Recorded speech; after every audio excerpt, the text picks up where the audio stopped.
हर महादेव शंभो।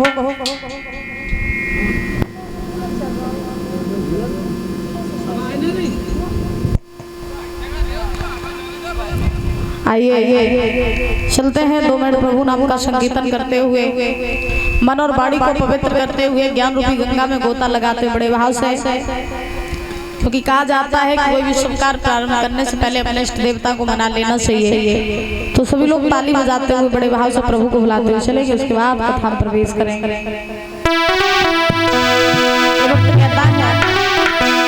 मेरे जीवन की जुड़ी गई डोर,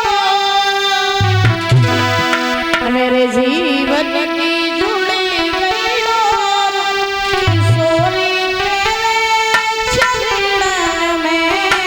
मेरे जीवन की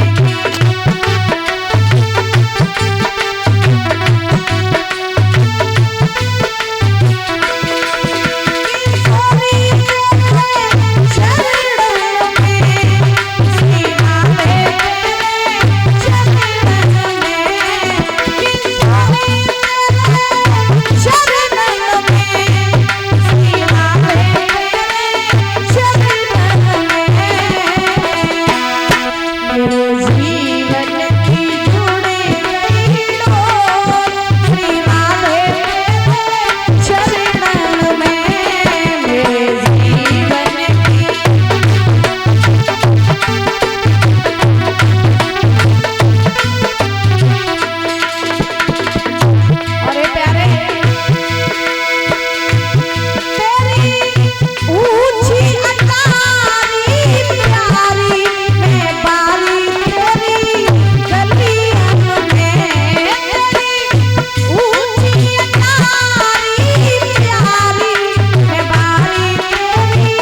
श्री भागवत महापुराण की जय। जय श्री राधे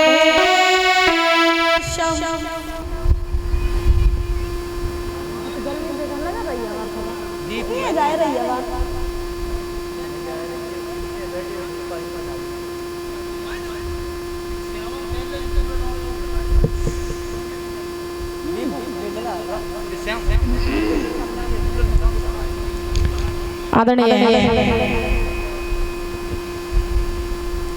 उपस्थित समस्त श्रोतागण बंधु और भाइयों, सीता अनुसुईया जैसी इस धरा पर पलने वाली हमारी माता शक्ति माताएं और बहनें, पिता तो हमारे बुजुर्ग दूर दूर से आए हुए सभी अतिथिगण, सभी मान भाव, सभी संत समाज, सभी पवित्र आत्माएं, छोटे छोटे बाल गोपाल प्रेम कन्नू बच्चों, आसन पर विराजमान मुख्य अतिथि परीक्षित जी महाराज एवं वेदपति जी महाराज,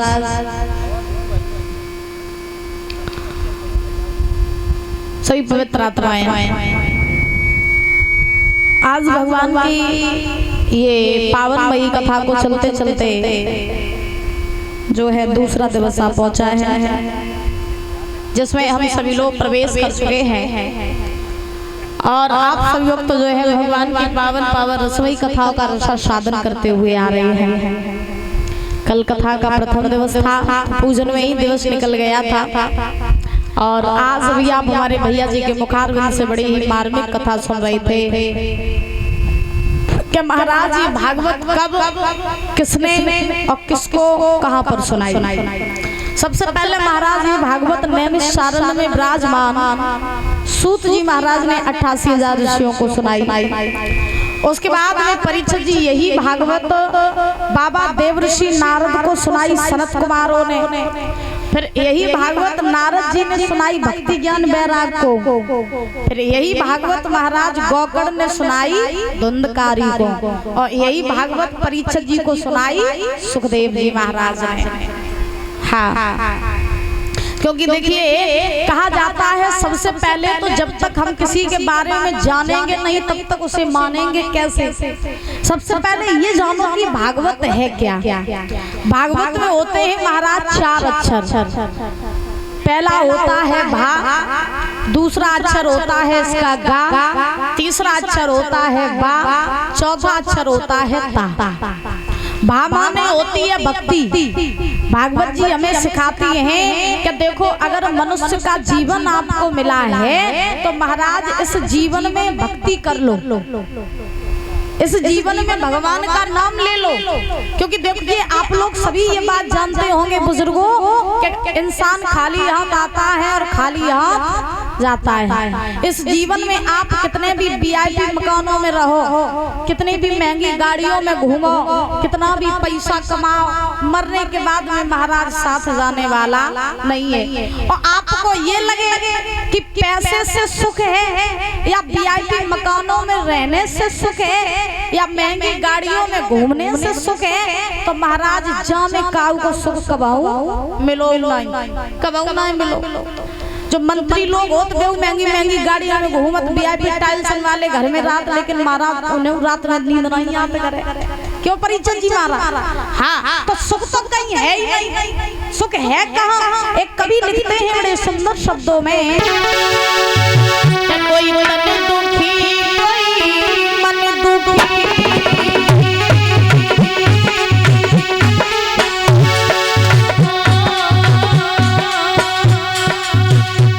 कोई तन दुखी कोई मन दुखी, कोई धन बिन रहता तन दुखी कोई मन दुखी, कोई धन बिन रहता थोड़े थोड़े सब दुखी, सखी राम के दासियों प्यारे, सखी राम के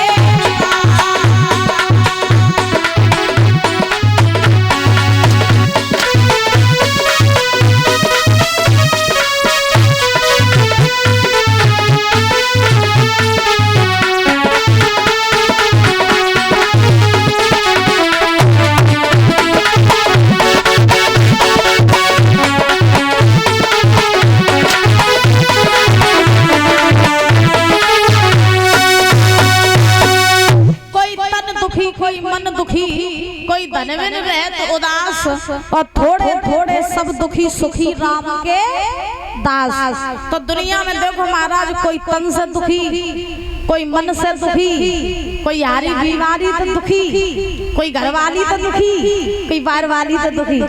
दुनिया में दुखी सब है महाराज, सुखी कोई नहीं। फिर सुखी है को महाराज जो भगवान का भजन करते हैं, जो भगवान की भक्ति करते हैं, वही संसार में सुखी रहते हैं। जो भगवान के दास होते हैं वही दुनिया में सुखी रहते हैं। परीक्षित जी महाराज बात समझ में आ रही है? हाँ। तो दुनिया में महाराज ना पैसा तो सुखे, ना गाड़ी में घूमे तो सुखे, ना वीआईपी घर में रहवे तो सुखे। सुखे तो भगवान की भक्ति में ही। और आज कलयुग में भक्ति कैसी हो रही? कलयुग में तो भक्ति ऐसी हो रही कि महाराज लंबो टीका लगाए लो, लाल पीले कपड़ा रंग ले और हाथ में ले ली माला और मुख से है राम राम राम राम, और मन में क्या है कि हमारी अगर एक आंख फूटी तो पड़ोसी दोनों फूट जाए। हाँ, मन में ये चल रहा है। तो आजकल की भक्ति महाराज कम है, लेकिन दिखावा ज्यादा है। क्यों जी महाराज? लोग जो है दिन भर काम करे महाराज, का भनकऊ नहीं लगन लिए और एक बार मंदिर का घूमे आवे तो पूरे गांव में ढिंडोरा पीट दिए गया, हमने पूजा करी आती। आजकल पूजा कैसी, माता सवेरे उठती और उठ के बढ़िया नहाए धोए लो, कपड़ा पहन ले, लोटा में जल ले लो, वहाँ में 4 दाने चीनी के डाल ले, 2 फूल डाल ले, 2 अगरबत्ती ले ले, मंदिर गई भोले बाबा को जल चढ़ाए और लौट के आई। सास ने मांगो पानी, सो सास पर चढ़ बैठी, बोले डुकरिया रहा घर को काम देखे डुकरिया पानी पे जा काती बोले दो भगवान ने नल लगो सामने जा पी ले जाएगी। अब बता भोले बाबा तुम जल चढ़ाए, सास ने मांगो पानी और तुमने पानी न दे पाओ, तो ऐसी पूजा का ही काम की? क्यों जी? असल मायने में तो हम लोग जानते ही नहीं है कि असली पूजा और असली भक्ति होती कैसे है। कहते हैं आदत बुरी सुधार बस हो गया भजन। जब तक हम बुराइयों को नहीं छोड़ेंगे, जब तक महाराज अपने हृदय को शुद्ध नहीं करेंगे, तब तक कितनी अगरबत्ती लगाइयो, कितने लोटा जल चढ़ाइयो, महाराज भगवान मानने वाले नहीं है। याद रखो, इसीलिए कहते हैं मन को शुद्ध रखो। तन की सुंदरता से कुछ नहीं होता है, मन अगर सुंदर है तो महाराज आपको कहीं भी जाने की आवश्यकता ही नहीं है। आपको किसी मंदिर में, आपको किसी तीर्थ पर जाने की आवश्यकता ही नहीं है। अब मन ही तो शुद्ध नहीं है तो कितने महाराज पैकर्मा लगाइयो, वृंदावन के कितने तीर्थ करियो, कितने मंदिर में जाइयो, अम्मा तुम्हें सुख मिलवे वालो नहीं है, ना भगवान आए वाले हैं। ठीक। तो सबसे पहले अगर आपको मनुष्य का जीवन मिला है तो भक्ति करो, लेकिन करो भक्ति, न मालूम पड़े कि दिखावा कर रही हो भक्ति के चक्कर में। अब आजकल भगवान को मतलब कई लोग पूजो जाते हैं। लड़का की नौकरी लगने का जो है तो मंदिर जाइए का कहिए, बोले प्रभु जी में लड़का की नौकरी लग जावे तो हमें घंटा चढ़ाइए आए, लड़का की नौकरी लग जाए। फिर मंदिर जाइए, फिर क्या कहिए, बोले प्रभु अब लड़का की नौकरी तो लगाई गई, अब बढ़िया 15-20 लाख रुपया दान दहेज में मिल जावे, बढ़िया बहू आ जावे और बढ़िया ब्याह हो जावे लड़का को। तो 51 किलो के लड़ुआ चढ़वाए लड़का बहू बैठे। हाँ, तो महाराज लड़का को ब्याह हो जावे, के बाद अब जाती मंदिर में, बोले प्रभु अब एक नाती आ जावे, फिर हम जो है झंडा चढ़ाए आए। फिर महाराज नौती हो जाते। अब जब नौती पंती सब धीरे धीरे बड़े हो जाते तो पड़ोसी का बोले सुनो तुमने कही अति मंदिर पे कि तुम्हें लड़का की नौकरी लग जाए तो घंटा चढ़ाए, लड़का को ब्याह हो जावे तो लड़ुआ चढ़ाए, नौती हो जावे तो झंडा चढ़ाए, चढ़ाई आओ जा। तो जवाब का बाबा ना भगवान कहूँ बाजे जात, ना हम कहूँ बाजे जात, चढ़ाई यही बोली गोविंद भगवान की। तो भगवान आजकल मतलब कई नहीं पूजे जाते हैं। बार प्रेम से बोलो राधे राधे, जोर से बोलो। हाँ, तो आज ध्यान रखना, महाराज सूत जी जो है ये नैनी शारद में विराजमान है 88,000 ऋषियों को कथा सुना रहे हैं, भक्ति करो। उसके बाद भागवत का दूसरा अक्षर है गा। गा माने होता है ज्ञान। जब हम भक्ति करेंगे तो हमारे भीतर आएगा ज्ञान। ज्ञान कैसा? ज्ञान ऐसा कि जिस झूठे संसार के पीछे हम पड़े हैं वो संसार हमारा है ही नहीं, सिर्फ परमात्मा के। और देखो हम जो है झूठ में पड़े हुए हैं और सत्य से हम परे हैं। बात को समझना, हम महाराज झूठे चक्कर में पड़े हैं और जो सत्य है उसको हम पहचान ही नहीं रहे हैं। कभी अकेले में बैठना और विचार करना कि हम कहां से आए थे और हमें कहां जाना है और हम क्या लेके आए थे और क्या लेके जाना है। कभी विचार किया हम कहां से आए, हमें किसने बनाया, हमें किसने यहाँ भेजा और किस लिए भेजा? कोई विचार किया? सोचो, भगवान ने हमें ये शरीर दिया और भगवान ने हमें इस धरती पर भेजा और इस झूठे संसार में हम फंस गए। बोले ये पत्नी है, ये बच्चे हैं, ये घर है, ये परिवार है, ये रिश्तेदार है, परीक्षित जी महाराज। लेकिन आप सोच के देखो कि अगर ये घर परिवार हमारा होता, ये पत्नी हमारी होती, ये महाराज रिश्तेदार हमारे होते तो हमें कभी मरने नहीं देते। अगर ये सब हमारे होते तो यही सब हमें न बनाते, बताओ। और हमें बना करके महाराज हमें कभी मरने ही नहीं देते। और अगर हम मर भी जाते तो ये सब हमारे साथ जाते। सोचने वाली बातें हैं महाराज, है ना? तो ये रिश्ते नातेदार हमारे महाराज हैं ही नहीं। हम झूठे संसार में पड़े हैं। जिस प्रकार से भूख मिटाने के लिए भोजन किया जाता है, उसी प्रकार से परीक्षित जी महाराज जीवन जीने के लिए ये संबंध, ये रिश्ते नाते बनाए गए हैं। यहाँ है कोई काऊ को नहीं है। और आज की दुनिया में तो वास्तव में कोई काऊ को नहीं है। आजकल तो महाराज परायण थे तो चलो महाराज रिश्ता चलता है, लेकिन आजकल अपनों से ज्यादा सावधान रहो। आजकल अपनों से ज्यादा सावधान रहो, क्योंकि महाराज पराया तो आपके साथ दगा नहीं करेगा, लेकिन आजकल अपना अपना महाराज अपना नहीं हो रहा है। सही बात है, न पत्नी हो रही है, न बच्चे अपने हो रहे हैं, न घर परिवार अपना हो रहा है। आजकल कहाँ तक रिश्ते हैं? जब तक तुम्हारी जेब में पैसा है तब तक रिश्ते नाते हैं, और पैसा नहीं है तो रिश्ते नाते नहीं है। अगर जेब में पैसा है तो लोग पूछेंगे कैसे हैं आप, और जेब में अगर पैसा नहीं है तो आपके अपने ही कहेंगे कौन है आप। हाँ, कौन है आप? अपने ही आप को पहचानने से इनकार कर देंगे। आजकल की देखो नारियां, पहले की नारियां ऐसी होती करती थी जो पति के संगे कंधे से कंधा मिला के चलती थी दुख सुख में।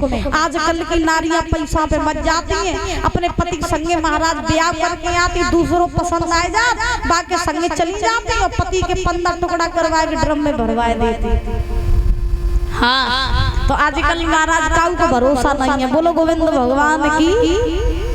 तो आज हमें इस बात का ज्ञान होना चाहिए कि संसार में भगवान के सिवा हमारा कोई नहीं है। हम ये नहीं कहते कि संसार में न लगो, संसार में महाराज लगो खूब, लेकिन सीमा में लगो। ज्यादा लिमिट क्रॉस करोगे तो महाराज ये दुनिया धोखे के अलावा और कुछ नहीं देती है, चाहे अपना हो चाहे पराया हो। यहाँ जब तक तुम्हारे हाथ पैर चल रहे हैं परीक्षित जी महाराज, तब तक तो तुम्हारी सेवा हो रही है। और जिस दिन तुम्हारे हाथ पांव बंद हो जाएंगे, तुम खटिया पे पड़ रही हो, तो तुम्हारी लड़का बहु जग गए, बोले जे डोका सड़े हैं, जे घर में क्या कर रहे हैं, इनकी मड़ैया डारो खेत में, इनकी खटिया खेत में पहुंचा, इन्हें घर में न रहा। फिर तुम्हारी लड़का बहु कहे काट के नहीं काट न देख लियो। आजकल ऐसा होता भी है, जो बात हम नहीं कह रहे, तुम्हारी आंखें देखी बातें कह रहे हैं हमारा। तो अभी भी समय है और इस बात का एहसास कर लो कि भगवान के सिवा हमारा कोई नहीं है। उन्हीं का सहारा पकड़ो। देखो, दिल लगाओ भगवान में और दिमाग लगाओ दुनिया में। लेकिन हम लोग उल्टा करते, हम लोग दिल लगाते दुनिया में और दिमाग लगाते भगवान से। हाँ, तो देखो एक कवि कहते हैं बड़े सुंदर शब्दों में, बाबा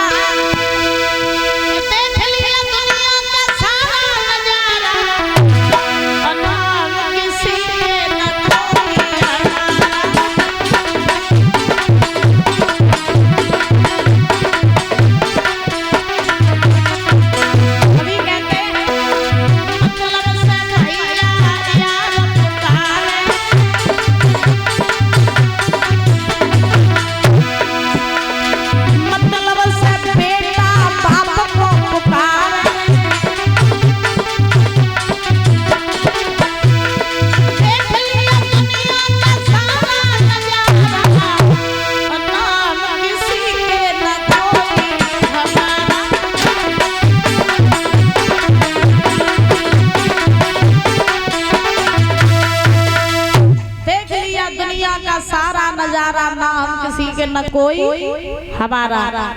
तो महाराज जब भक्ति करोगे तब आपके भीतर आएगा ज्ञान। ज्ञान के बाद में महाराज भागवत का तीसरा अक्षर है बा। बा माने होता है वैराग्य। जब आपके भीतर वैराग्य महाराज ज्ञान आ जाएगा कि दुनिया में हमारा कोई नहीं है सिर्फ भगवान के सिवा, तो ये जो आत्मा है ना ये संसार से हट करके परमात्मा में विलीन हो जाएगी। और जब परमात्मा में ये आत्मा लगेगी तो परीक्षित जी महाराज फिर क्या होगा, हमारे अंदर वैराग्य आ जाएगा। वैराग्य माने हम दुनिया से दूर हो जाएंगे, फिर हमें फर्क नहीं पड़ेगा कि कौन हमारा है कौन पराया है। फिर सिर्फ भगवान के सिवा महाराज ये दुनिया एक समान दिखाई देगी, एक समान। आपने देखा हो जो संत महात्मा होते हैं ये घर परिवार छोड़ करके और जंगल में आते हैं, फिर इनके सामने महाराज चाहे कोई